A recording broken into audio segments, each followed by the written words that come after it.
For 15 in the week 1 assignment, I want to go over that with you.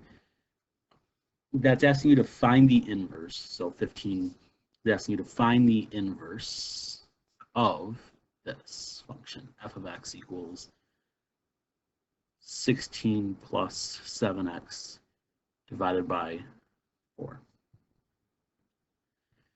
So to find the inverse, there's sort of 4 steps. Step 1 is going to be, we don't want this f of x notation. We want this to say y.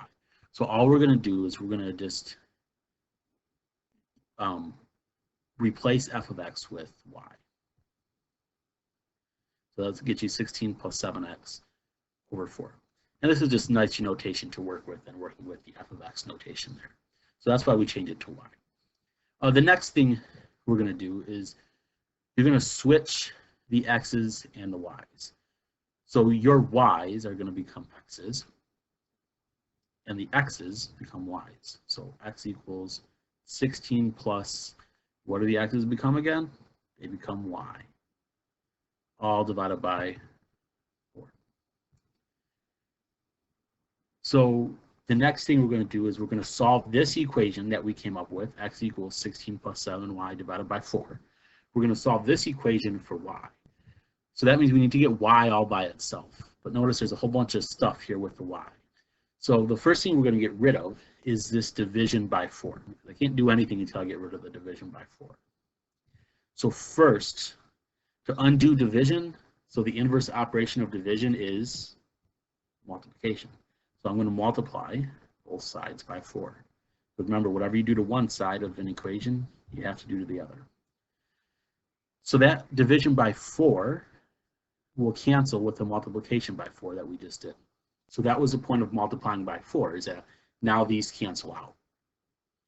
So now I have 4x equals 16 plus 7y. So this is a little easier to work with now. Sorry, this y looks kind of funky. That's why.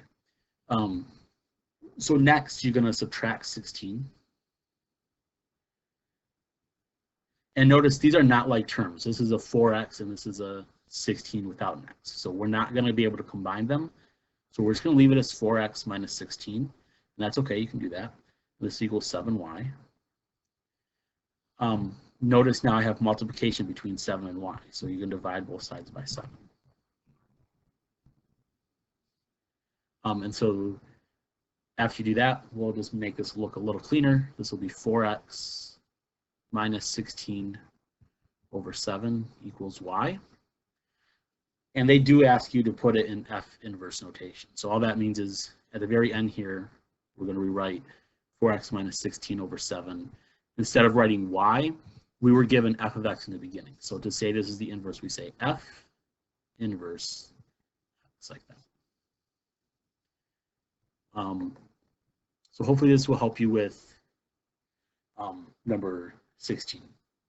Number 16 is a little easier. You don't have this division by 4 that you have to worry about in number 16.